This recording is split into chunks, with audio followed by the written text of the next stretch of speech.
Hello everybody, Mac here, and today I'm going to be talking about the heavy pistol in Grand Theft Auto 5 and Grand Theft Auto Online. Now this is the 5th episode in my series called GTA 5 Gun Guide, where we will be going through every single weapon in Grand Theft Auto 5 and Grand Theft Auto Online, and breaking down a weapon, giving the stats on these weapons, and just my general thoughts on these weapons.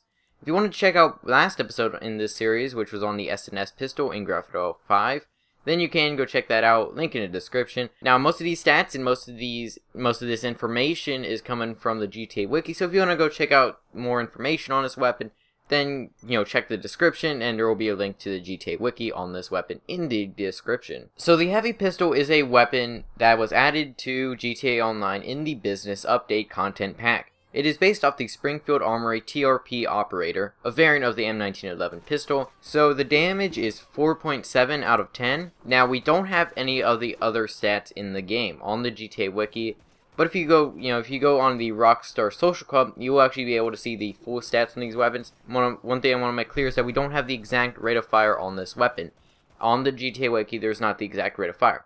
Now on the Social Club, it says that the stats on this weapon are the exact same as the pistol, the combat pistol, the S&S pistol, the pistol 50 caliber, the vintage pistol, and if you remember back to a previous episode in this series, you would remember that the pistol 50 caliber in this game is only at a rate of fire of 140 rounds per minute.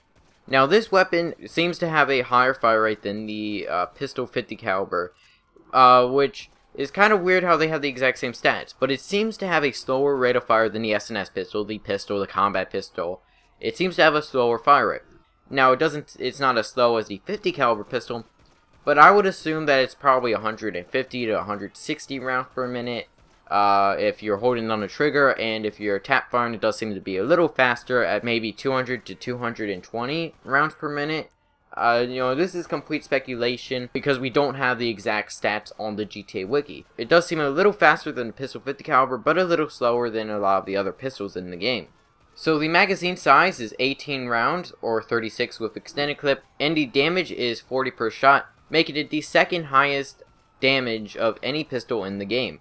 Of course, the pistol 50 caliber has a higher damage at 51. So I tested out this weapon on another player, and he goes by the name of Classic JJ on Xbox. So big thanks to him who helped me out with this, and he's a level 199. So keep in mind, depending on the rank of your enemy, they may have more or less health, depending on the rank of their enemy. So they may take more or fewer shots to kill. But it will take 1 bullet to the head, or 5 with a bulletproof helmet. It will take 9 to the chest, leg, and arm, and to the feet it will take 4, and at the max distance on this weapon, which is 120 meters, at least that's the max distance at which your reticle will actually appear red on, whenever you're aiming at an enemy, it will appear red.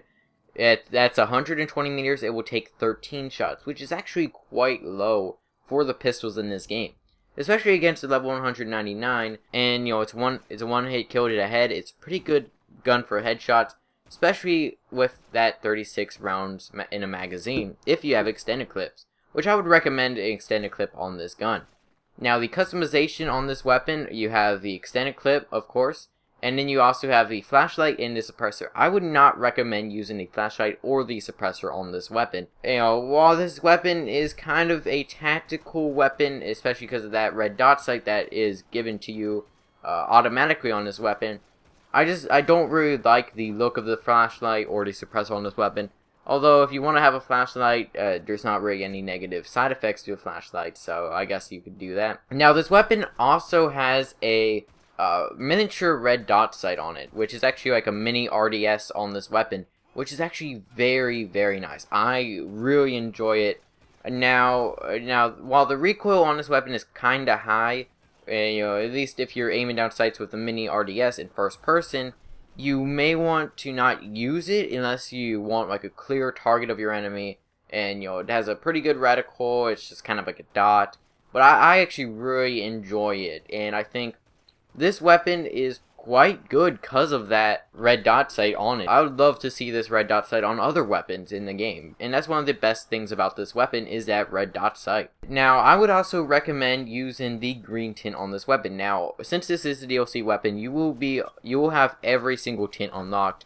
You don't even have to get kills against other players to unlock these tints, and I would recommend using a green tint. Now, The reason I say use the green tint is because if you use the green tint in first person, the front sight will actually be turned to green, which I just like it. I like the contrast of the red on the sights, on the rear sights, and on the mini red dot sight. And the red dot sight on this weapon, that you can't take off the red dot sight. You can't take that off. So you're always going to have to use it if you want to aim down sights with this weapon. So it does have a kind of small red tint to it. If you look at it, it kind of has this red tint to it. And a lot of other sights in this game have a red or orange kind of tint to them. So, you know, it does have this tint to it. And I think the green kind of contrasts that, and I think it looks better on the front sight. Now, if you use like an LSPD tint, it will be yellow. So it, you know, you can do whatever you want with that.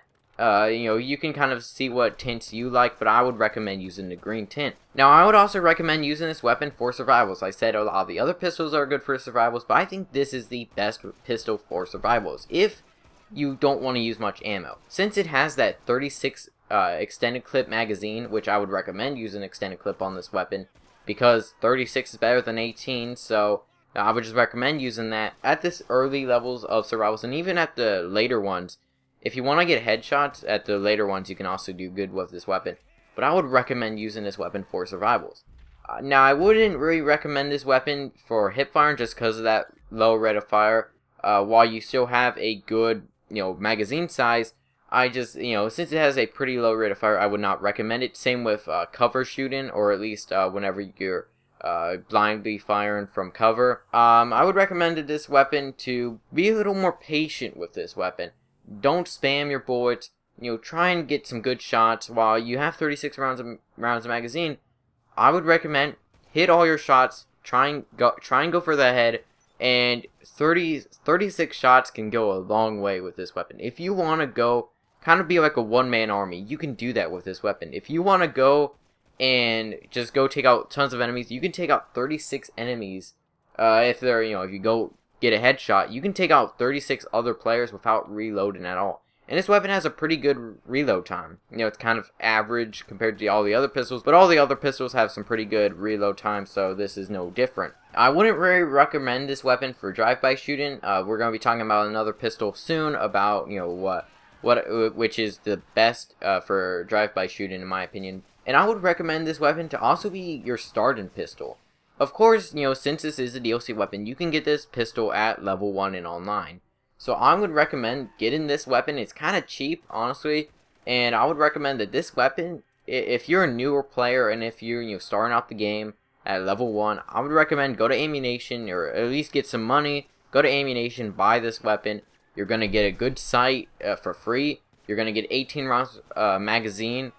Even if you don't have extended clip, you're still going to have 18 rounds per magazine, and I would recommend your next purchase should be the 36 rounds on the extended clip. So I would recommend your next purchase to be a extended magazine, so that you can have 36 rounds per magazine, and then you're good. At low ranks, this might be one of your best weapons, or at least best pistols. It's way better than the other pistol, while it may not, you know, be the best. It may not be the best damage. You know, that would of course be the pistol 50 caliber. I think that this weapon may be a little better just because of that 36 rounds per magazine with extended clip. And you also get a good sight. While I think the sight is good, you may not like it, which you may not like. So if you don't like it, then you may not like this weapon in general. But I really enjoy this weapon.